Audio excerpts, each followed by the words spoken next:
দর্শক স্বাগত জানাচ্ছি আরটিভির রাতের সংবাদে। আপনাদের সঙ্গে রয়েছি আমি আফসানা সুরাইয়া। বিমান বিধ্বস্তের ঘটনায় জাতীয় বার্ন ইনস্টিটিউটে ভর্তি ৪৫ জনের মধ্যে ৮ জনের অবস্থা আশঙ্কাজনক। গেল রাত ৮টার দিকে নতুন করে আরও ১ জনের মৃত্যু হয়। এতে মৃত্যুর সংখ্যা দাঁড়িয়েছে ৩২ জন। সিঙ্গাপুরে চিকিৎসকদের পরামর্শ নিয়ে আহতদের চিকিৎসা দেওয়া হচ্ছে বলে জানিয়েছে বার্ন ইনস্টিটিউট কর্তৃপক্ষ। দেখুন রুদ্র রফিকার রিপোর্ট। মাইলস্টোন স্কুল অ্যান্ড কলেজের বিমান দুর্ঘটনায় আহতদের উন্নত চিকিৎসা দিতে সিঙ্গাপুর জেনারেল হাসপাতালের সিনিয়র কনসালটেন্ট চং সি জ্যাকের নেতৃত্বে একটি মেডিকেল টিম আসে national burn and plastic surgery ইনস্টিটিউটে। আহতদের চিকিৎসার বিষয়ে দেশের বিশেষজ্ঞ চিকিৎসকদের সঙ্গে বৈঠক করেন সিঙ্গাপুর থেকে আসা চিকিৎসকরা। বৈঠক শেষে বার্ন ইনস্টিটিউটের পরিচালক জানান, বিদেশি চিকিৎসকদের সাথে পরামর্শ করে সেবা দিচ্ছেন তারা সহ আমরা বসছিলাম আজকে এবং আমাদের সঙ্গে একজন সিঙ্গাপুরের একজন কনসালটেন্ট ছিলেন। আমরা সবাই মিলে অ্যানিমাস ডিসিশন নিয়ে আমরা পেশেন্টগুলোকে আজকে আবার নতুন করে ক্যাটাগরাইজ করেছি। এ সময় তিনি জানান, উত্তরা মাইলস্টোন স্কুলে যুদ্ধবিমান বিধ্বস্তের মর্মান্তিক দুর্ঘটনায় এখন পর্যন্ত বার্ন ইনস্টিটিউটে মৃত্যু হয়েছে ১১ জনের। ৪৪ জন পেশেন্ট এই মুহূর্তে আমাদের ইনস্টিটিউশনে ভর্তি আছে। আমাদের ক্রিটিক্যাল ক্যাটাগরিতে মোট আছে ৮ জন, আমাদের সিভিয়ার ক্যাটাগরিতে আছে ১৩ জন এবং ইন্টারমিডিয়েট ক্যাটাগরিতে আছে ২৩ জন। অন্যদিকে সম্মিলিত সামরিক হাসপাতালে ৬ মরদেহের ডিএনএ নমুনা সংগ্রহ করা হয়েছে। একই সঙ্গে এখনও নিখোঁজদের পরিবারের সদস্যদের মালিবাগ সিআইডি ল্যাবরেটরিতে নমুনা দেওয়ার অনুরোধ করেছে সরকার। রুদ্র রফিক, আরটিভি, ঢাকা। এদিকে মাইলস্টোন স্কুলের আহতদের চিকিৎসা দিতে ঢাকায় পৌঁছেছে ভারতের চিকিৎসক দল। বুধবার রাত ১০টার দিকে তারা ঢাকায় পৌঁছায়। দলটিতে রয়েছে দিল্লির ২টি হাসপাতালের বিশেষজ্ঞ চিকিৎসক ও নার্সরা। এর আগে ঢাকাস্থ ভারতীয় হাইকমিশন আহতদের চিকিৎসায় একটি চিকিৎসক টিম আসার কথা জানিয়েছিলেন।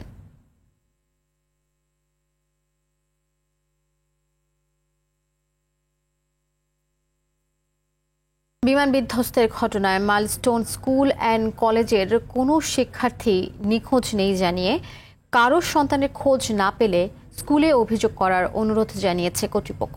দুর্ঘটনা তদন্তে ৭ সদস্যের কমিটি গঠন করেছে স্কুলটি। রবিবার পর্যন্ত স্কুলের সব একাডেমিক কার্যক্রম বন্ধ থাকবে। সাকিবুর রহমানের রিপোর্টে বিস্তারিত।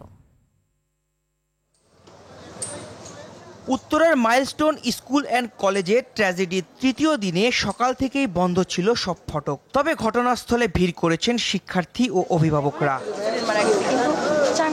বাবার হাত ধরে স্কুলের সেই ধ্বংসাবশেষ দেখতে এসেছে অনেক শিক্ষার্থী। দ্রুত বিমান দুর্ঘটনার কারণ অনুসন্ধান ও আহত নিহতদের সঠিক সংখ্যা প্রকাশ করার দাবি তাদের। এই কথাটা মনে হইলে আমার কান্নায়, নিজের চোখের সামনে বাচ্চাগুলা পড়তেছে কি না, কিছু করতে পারলাম না, নিজে বাচ্চা এসে বললাম, নিজের অনেক স্বার্থপর মনে হইতেছে। ভাইয়া একটু তো মনের ভিতরে ভয় লাগে যে এমন একটা হয়ে গেলে এখন আরো বেশি হবে, যে উপরে দিয়ে যাচ্ছে, আমরা আবার হতেই পারে। এখন হালকা ভয় থাকবে মনের ভিতরে, এখন বিমান গেলেও তো কিছু করার নাই, ক্লাস করতেই তো হবে। দুপুরের দিকে স্কুলের বাইরে আসেন মাইলস্টোন স্কুল অ্যান্ড কলেজের 2 শিক্ষক। তারা জানান, স্কুল কর্তৃপক্ষের গঠিত তদন্ত কমিটি 3 দিনের মধ্যে জানাবে আহত ও নিহতের প্রকৃত সংখ্যা। হতাহতের খবরটা আমরা এক্স্যাক্টলি বলতে পারতেছি না, এটা নিয়ে তদন্ত কমিটি গঠন করা হয়েছে। আমাদের বিভিন্ন সেকশন স্টুডেন্ট ওখানে ওয়েট করছিল, আবার অনেকে চলে গেছে, এরকম আর কি। ওখানে এক্স্যাক্টলি শুধু ক্লাস চলতেছিল এরকম না যে ক্লাস চলতেছিল 30 জন বাচ্চা ক্লাসে ছিল, হঠাৎ করে এসে 30 জন বাচ্চার উপর দিয়ে বিমান চলে গেছে, এরকমও না ঘটনাটা। যার সংখ্যাটা আমরা পেয়ে যাবো 2-3 দিনের মধ্যে, আমরা এটা নিয়ে কাজ করতেছি। রোববার পর্যন্ত স্কুলের একাডেমিক কার্যক্রম বন্ধ থাকবে বলেও জানায় কর্তৃপক্ষ। বৃহস্পতিবার পর্যন্ত ছুটি ঘোষণা করা হয়েছে আপাতত। এরপর রোববার থেকে ক্লাস শুরু হবে কিনা এটা নিয়ে ডিক্লার নাই, বাট প্রথম অ্যানাউন্সমেন্টে রবিবার পর্যন্ত আমাদের সকল শ্রেণী পরীক্ষা কার্যক্রম বন্ধ আছে আপাতত। মুঠোফোনে স্কুলটির পরিচালক রাসেল তালুকদার জানান, এখন পর্যন্ত নিখোঁজের জন্য কেউ এসে অভিযোগ জানাননি। কেউ নিখোঁজ থাকলে স্কুলে এসে জানানোর অনুরোধ জানান তারা। 5 নম্বর ভবনে যে তথ্য সরবরাহ কেন্দ্র আছে, আপনাদের কোনো প্যারেন্টস, কোনো বাচ্চা যদি স্টিল মিসিং থাকে, আপনারা অনতি বিলম্বে এই জায়গাটায় যোগাযোগ করুন। এখন পর্যন্ত কি কেউ আসছে মিসিং এর অভিযোগ নিয়ে? না, এই সকাল পর্যন্ত আমরা পাইনি এখনো। এদিকে এই ঘটনায় বেসামরিক বিমান চলাচল কর্তৃপক্ষের ফ্লাইট সেফটি অ্যান্ড রেগুলেশন বিভাগের পরিচালক গ্রুপ ক্যাপ্টেন আহসান হাবিবকে প্রত্যাহার করা হয়েছে। Sakibur Rahman, RTV, Dhaka. July August মাসে পরাজিত ফ্যাসিস্ট শক্তি উত্থানের চেষ্টা করছে বলে মন্তব্য করেছেন বিএনপি মহাসচিব মির্জা ফখরুল ইসলাম আলমগীর। বলেন, নির্বাচন বানচালের উদ্দেশ্যে পরিকল্পিতভাবে দেশে বিশৃঙ্খলা সৃষ্টি করা হচ্ছে। তবে নির্বাচন অনুষ্ঠানে সরকারের সদিচ্ছার কোনো ঘাটতি দেখছে না বিএনপি। বিস্তারিত রুদ্র রফিকের রিপোর্টে। বুধবার দুপুরে গুলশানে বিএনপি চেয়ারপারসনের কার্যালয়ে জাতীয়তাবাদী ক্ষুদ্র জাতিগোষ্ঠী দলের নেতাদের সাথে মতবিনিময় করেন দলের মহাসচিব মির্জা ফখরুল ইসলাম আলমগীর। বৈঠক শেষে নির্বাচন বিলম্বিত করতে নানা ষড়যন্ত্র চলছে বলে অভিযোগ করেন মির্জা ফখরুল। গোপালগঞ্জের ঘটনা, এটা ডেফিনেটলি নির্বাচনকে বানচাল করার একটা চক্রান্তের মধ্যে অবশ্যই আছে। সেক্রেটারিয়েটে ঢুকে পড়া এবং সেখানে আপনার কয়েকজন আপনার ফ্যাসিস্টদের লোকজনকেও আপনার আটক করা দেখা, তো বোঝা যাচ্ছে যে তাদের কিছু কিছু সমস্যা তৈরি করার চেষ্টা এখানে আছে। এই জুলাই আগস্ট মাসেই ওই শক্তির আবার উত্থানের একটা নমুনা দেখা মতো অবস্থা তৈরি হয়েছে। প্রধান উপদেষ্টার প্রতিশ্রুত ফেব্রুয়ারিতে নির্বাচন অনুষ্ঠিত হবে বলে আশাবাদ ব্যক্ত করেন তিনি। নির্বাচন প্রক্রিয়াকে দ্রুত করা, ত্বরান্বিত করা এবং ওনার যে প্রতিশ্রুত ফেব্রুয়ারির মাঝামাঝি সময়ে নির্বাচন দেওয়া হবে, সেটা আমরা মনে করি যে ওনারা যে অতি দ্রুত সেই ব্যবস্থা গ্রহণ করা উচিত। তো এই ব্যাপারে ঘোষণা দিয়ে আপনার কোনো যেন আর অ্যাম্বিগুইটি না থাকে। আগামী দিনে সকল ধর্ম, বর্ণ ও জাতিগোষ্ঠীকে সাথে নিয়ে একটি সমৃদ্ধ দেশ গড়ে তুলতে চায় বিএনপি বলেও জানান মির্জা ফখরুল ইসলাম আলমগীর। সবাইকে নিয়ে আমরা বাংলাদেশকে। রুদ্র রফিক, RTV, ঢাকা। মাইলস্টোন ট্র্যাজেডিতে বিমান বিধ্বস্তের ঘটনায় তদন্তের দাবি জানিয়েছে জামায়াতে ইসলামী। সকালে দিয়াবাড়ির নয়ানগর এলাকায় বিমান বিধ্বস্তের ঘটনায় নিহতদের পরিবারের সঙ্গে সাক্ষাৎ শেষে এ দাবি জানান দলের নায়েবে আমির অধ্যাপক মুজিবুর রহমান। নায়েবে আমির বলেন, এই ঘটনায় নিহতদের পাশাপাশি আহতদের চিকিৎসার জন্য 50 লাখ টাকা বরাদ্দ রেখেছে তার দল।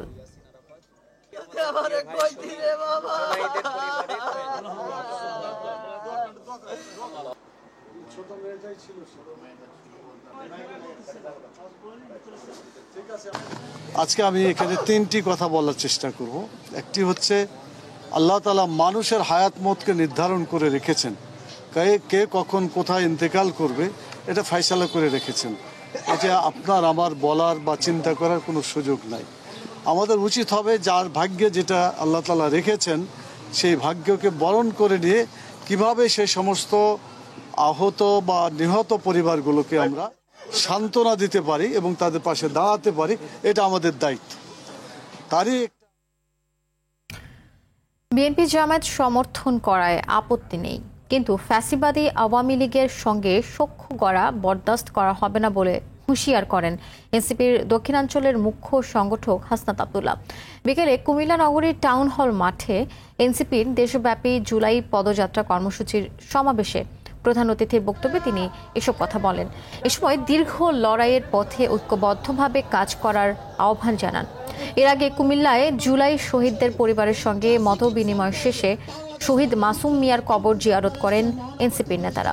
এদিকে 2 দিনে বিরতির পর আজ দুপুরে চাঁদপুরে জুলাই শহীদ পরিবারের সাথে মতবিনিময় ও শহীদদের কবর জিয়ারতের পর নগরীর বাস স্ট্যান্ডে পথসভায় অংশ নেন তারা। আমরা দেখেছি গতকাল যখন ঢাকায় আগুনে পুড়ছে তখন সেখানে আওয়ামী লীগ আসছে আলু পোড়া দিয়ে খেতে। আপনি বিএনপি করেন, আমার সমস্যা নাই, জামাত করেন, সমস্যা নাই, কিন্তু আওয়ামী লীগের সাথে সখ্যতাকে আমরা মেনে নিব না।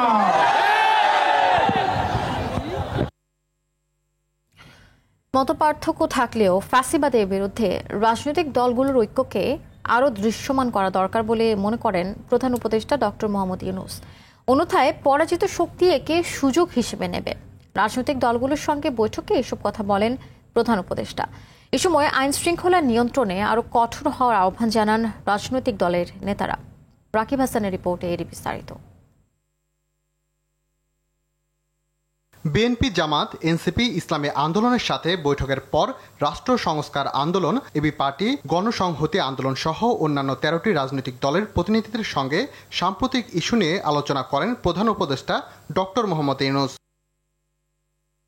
প্রধান উপদেষ্টা ফ্যাসিবাদী শক্তির অপতৎপরতা রোধে রাজনৈতিক দলগুলোর দৃশ্যমান ঐক্যের ওপর জোর দেন। বলেন, গণ অভ্যুত্থানের 1 বছর যেতে না যেতেই পরাজিত শক্তির নানা ষড়যন্ত্রের লক্ষণ দেখা যাচ্ছে। সুযোগের অপেক্ষায় ফাঁদ পেতে বসে আছে তারা।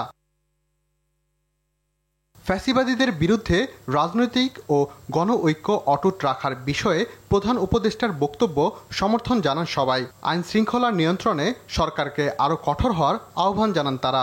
আমরা চাই যে আপনাদের পক্ষ থেকে একটা নিরপেক্ষ আচরণ এবং এই গণ অভ্যুত্থানের অংশীজনদের যথাযথ মূল্যায়ন, এই গণ অভ্যুত্থানে যাদের ত্যাগ তিতিক্ষা ছিল সেভাবে যেন মূল্যায়ন করা হয়, এটা মোটামুটি সব দলই বলেছে।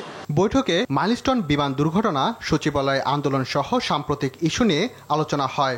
এসব ঘটনায় সরকারের পদক্ষেপ ও গোয়েন্দা ব্যর্থতার সমালোচনা করেন নেতারা। যে গোয়েন্দা তথ্য, ভুল তথ্য দিয়ে যেখানে সমস্যা হবে না, কোনো গোলমাল হবে না, সবাই জানে গোলমাল হওয়ার সম্ভাবনা ছিল, অথচ আপনার গোয়েন্দারা এই খবর দিতে পারে নাই। এটা আপনাকে খুঁজে বের করতে হবে, কেনই ফেল করলো তারা, গোয়েন্দা তথ্য ফেল করলো। পতিত আওয়ামী লীগ আরো বড় ধরনের নাশকতা করতে পারে এমন আশঙ্কা করে নেতারা প্রধান উপদেষ্টাকে বলেন, পরিস্থিতি স্বাভাবিক রাখতে সরকারের উচিত নির্বাচনের আগ পর্যন্ত প্রতি মাসে রাজনৈতিক দলগুলোর সাথে বৈঠক করা। দেশের গুরুত্বপূর্ণ সবগুলো প্রতিষ্ঠান বিশৃঙ্খলায় পরিণত হয়েছিল। তার কাছে আমরা বলেছি যে বিশেষ করে জনপ্রশাসন, পুলিশ প্রশাসন এবং বিচার ব্যবস্থা পুরো ভেঙে পড়েছিল। এই 11 মাসে আপনি কথা দেওয়ার পরেও, চেষ্টা করার পরেও সারা বাংলাদেশে এই প্রতিষ্ঠানগুলোতে শৃঙ্খলা ফিরিয়ে আনতে পারেন নাই। নিরপেক্ষ অবস্থান বজায় রেখে কেবল পুলিশের উপর নির্ভর না করে নির্বাচন সহ সার্বিক পরিস্থিতি মোকাবেলায় রাজনৈতিক দলগুলোকে নিয়ে অগ্রসর হওয়ার আহ্বান জানান নেতারা। রাকিব হাসান, RTV। প্রধান নির্বাচন কমিশনার ও অন্যান্য নির্বাচন কমিশনার নিয়োগে বাছাই কমিটি সংবিধানে যুক্ত করার বিষয়ে একমত হয়েছে রাজনৈতিক দলগুলো। কমিশনের সভা শেষে কথা জানিয়েছেন ঐকমত্য কমিশনের সহ সভাপতি অধ্যাপক আলী রিয়াজ। এ বিষয়ে আরও জানাচ্ছেন জাহিদ রহমান। দ্বিতীয় পর্যায়ের 18তম দিনে ফরেন সার্ভিস একাডেমিতে ঐকমত্য কমিশনের সভায় নির্বাচন কমিশন গঠনে একমতে পৌঁছায় অংশ নেওয়া 30টি রাজনৈতিক দল। নির্বাচন কমিশনকে স্বাধীন করতেই প্রস্তাবিত গঠন প্রক্রিয়ায় বিএনপি সহমত বলে জানায় সালাউদ্দিন আহমেদ। প্রস্তাব ছিল আইনে আনি, এখন বলছেন না সেটা সংবিধান আনো, তা আমরা একমত হয়েছি। প্রতি পদের বিপরীতে একজন করে নাম প্রদান করবেন আর সিলেকশন করবেন এই সিলেকশন কমিটি, রাষ্ট্রপতি সেটা অনুমোদন করবেন। আগে সার্চ কমিটির যে অপশনটা ছিল যে প্রতি পদের বিপরীতে 2 জন, সেই সুযোগটা আর এখানে রাখা হচ্ছে না। আইন সহজে পরিবর্তন করা যায়, তাই নির্বাচন কমিশন গঠন সংবিধানে অন্তর্ভুক্তকে স্বাগত জানিয়েছে জামায়াতে ইসলাম। এক্সিস্টিং যে সরকার, সেই সরকারের প্রধানমন্ত্রী, এক্সিস্টিং পার্লামেন্টের প্রধান বিরোধী দলীয় নেতা, এক্সিস্টিং পার্লামেন্টের স্পিকার, এক্সিস্টিং পার্লামেন্টের ডেপুটি স্পিকার ব্র্যাকেটে অপোজিশন থেকে যেটা হবে, এবং সিটিং প্রধান বিচারপতির একজন প্রতিনিধি যিনি অ্যাপিলেট ডিভিশনের একজন বিচারপতি হবে। রাষ্ট্রীয় প্রতিষ্ঠানকে যেন দলীয়করণ করা না যায়, সেজন্য টেকসই সংস্কারের পক্ষে নিজেদের অবস্থানের কথা জানায় এনসিপি। এর প্রচলিত শাসন কাঠামোয় এই সাংবিধানিক প্রতিষ্ঠানগুলো, যেগুলো আসলে এক্সিকিউটিভ প্রতিষ্ঠান নয়, সেগুলোকেও দলীয়ভাবে ব্যবহারের অতীত নজির আপনাদের কাছে আছে। সংস্কার যেন ভালনারেবল অবস্থায় যে কোনো সময় সংস্কারকে পরিবর্তন করে ফেলা যায়, যে কোনো সরকারি দলের ইচ্ছায়, এই ঝুঁকিপূর্ণ অবস্থায় আমরা সংস্কারকে রাখার পক্ষপাতী নই। বৈঠক শেষে আলী রিয়াজ জানান, বাছাই কমিটির প্রস্তাবিত প্রধান নির্বাচন কমিশনার সহ 5 সদস্যের অনুমোদন দেবেন রাষ্ট্রপতি। নির্বাচন গঠন বিষয়ে বিধান আছে, সেগুলো আলাপ আলোচনার মধ্য দিয়ে একটি ঐকমত্যে উপনীত হতে পেরেছি। কমিটির নিজস্ব উদ্যোগে উপযুক্ত প্রার্থীর অনুসন্ধান কার্যক্রম পরিচালনা করিবেন। রাজনৈতিক দলগুলোর ধারাবাহিক সহযোগিতা অব্যাহত থাকলে এ মাসেই জুলাই সনদ সম্ভব বলে মনে করে ঐকমত্য কমিশন। ধন্যবাদ। জাহিদ রহমান, RTV, ঢাকা। আগামী সংসদ নির্বাচন উপলক্ষে গণমাধ্যম নীতিমালা প্রকাশ করেছে নির্বাচন কমিশন। সন্ধ্যায় প্রকাশিত এই নীতিমালায় বলা হয়, গণমাধ্যম কর্মীরা ভোট কক্ষের ভেতর থেকে সম্প্রচার করতে পারবে না, একাধিক মিডিয়া একসঙ্গে একটি কক্ষে অবস্থান করতে পারবে না। নির্বাচন কমিশন থেকে ইস্যুকৃত কার্ডধারী সাংবাদিক সরাসরি ভোট কেন্দ্রে প্রবেশ করতে পারবে। প্রিজাইডিং কর্মকর্তাকে অবহিত করে তথ্য, ছবি ও ভিডিও নিতে পারবে। গোপন কক্ষের ছবি তোলা যাবে না। ভোট কক্ষ থেকে সামাজিক যোগাযোগ মাধ্যমে সরাসরি সম্প্রচার করা যাবে না। এদিকে ত্রয়োদশ জাতীয় নির্বাচনের ঝুঁকিপূর্ণ কেন্দ্রে সিসি ক্যামেরা ব্যবহার চেয়ে ইসিকে চিঠি দিয়েছে স্বরাষ্ট্র মন্ত্রণালয়। জনতা ব্যাংকের 297 কোটি টাকা আর্থিক কেলেঙ্কারির ঘটনায় দুদকের করা মামলায় জনতা ব্যাংকের সাবেক চেয়ারম্যান ডক্টর আবুল বারকাতের 2 দিনের রিমান্ড মঞ্জুর করেছে আদালত। বুধবার Dhaka chief metropolitan magistrate Mohammad Zakir হোসাইনের আদালত এই আদেশ দেয়। এর আগে সকালে তার জামিন নামঞ্জুর করেন ঢাকা মহানগর দায়রা জজ জাকির হোসেন গালিব। গত 20 ফেব্রুয়ারি আবুল বারকাত সহ 23 জনের নামে মামলা করে দুদক।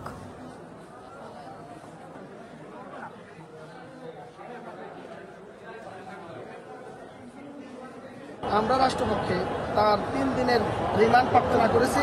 আদালত, মহামান্য আদালত সমস্ত উভয় পক্ষের বক্তব্য শ্রবণান্তে সন্তুষ্ট হয়ে উনি বিচার বিশ্লেষণান্তে তাকে 2 দিনের রিমান্ড মঞ্জুর করেছেন।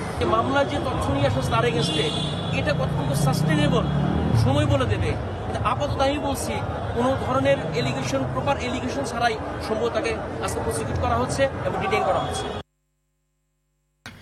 স্বজনদের বিচারক বানাতে সুপ্রিম কোর্ট জাজেস অ্যাপয়েন্টমেন্ট অর্ডিন্যান্স 2025 জারি হয়েছে বলে অভিযোগ করেছেন জাতীয়তাবাদী আইনজীবী ফোরামের মহাসচিব ব্যারিস্টার কাসার কামাল। তিনি জানান, বিচারপতি নিয়োগের অধ্যাদেশটি সংবিধানের সঙ্গে সাংঘর্ষিক। দুপুরে হাইকোর্ট প্রাঙ্গণে জাতীয়তাবাদী আইনজীবী ফোরামের সমাবেশে তিনি এসব কথা বলেন। এ সময় ফোরাম সভাপতি অ্যাডভোকেট জয়নুল আবেদিন বলেন, অন্তর্বর্তী সরকারও হাসিনার মতো আইনজীবীদের চেপে রাখতে চায়।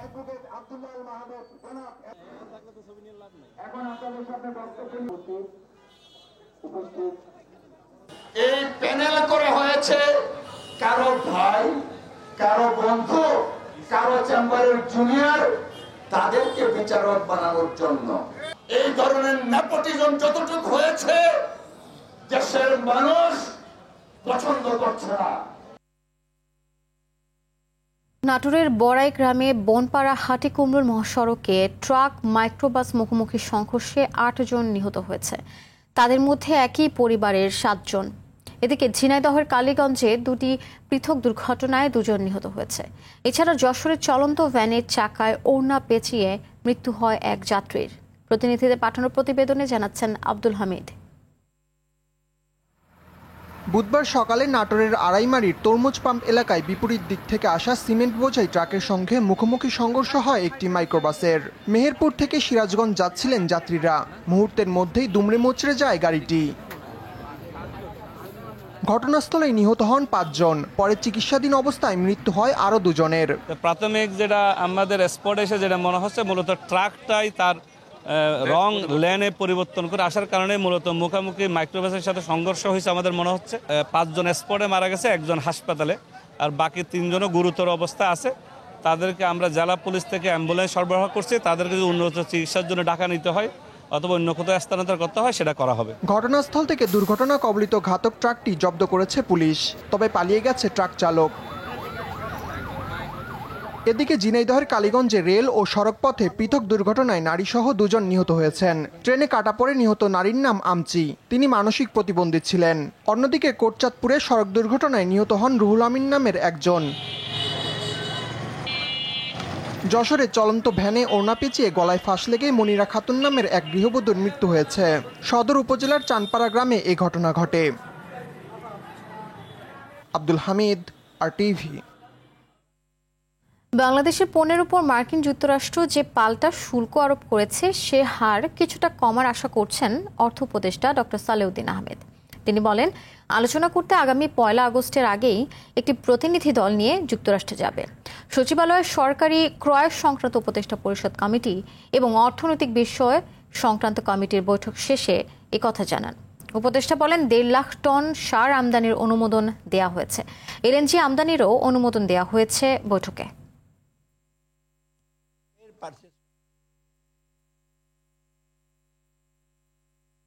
পাকিস্তানের বিপক্ষে সিরিজের তৃতীয় ও শেষ টি-20তে কাল মাঠে নামছে বাংলাদেশ। মিরপুরের শেরেবাংলা জাতীয় ক্রিকেট স্টেডিয়ামে ম্যাচ শুরু সন্ধ্যা 6টায়। এর আগে 2 ম্যাচ জিতে সিরিজ নিশ্চিত করে রেখেছে টাইগাররা। তাই তো তৃতীয় টি-20 বাংলাদেশের জন্য নিয়ম রক্ষার ম্যাচে পরিণত হয়েছে। তবে শেষ ম্যাচে প্রতিপক্ষকে হালকাভাবে নিচ্ছে না বাংলাদেশ। এই ম্যাচ জিতে পাকিস্তানকে প্রথমবারের মতো হোয়াইট ওয়াশ করার লক্ষ্য থাকবে লিটন দাসের দলের। এদিকে 2 ম্যাচ হেরে সিরিজ হাতছাড়া হওয়া পাকিস্তান চাইবে শেষ ম্যাচে ঘুরে দাঁড়াতে। সেই সঙ্গে হোয়াইট ওয়াশের লজ্জা এড়ানোর লক্ষ্য সফরকারীদের।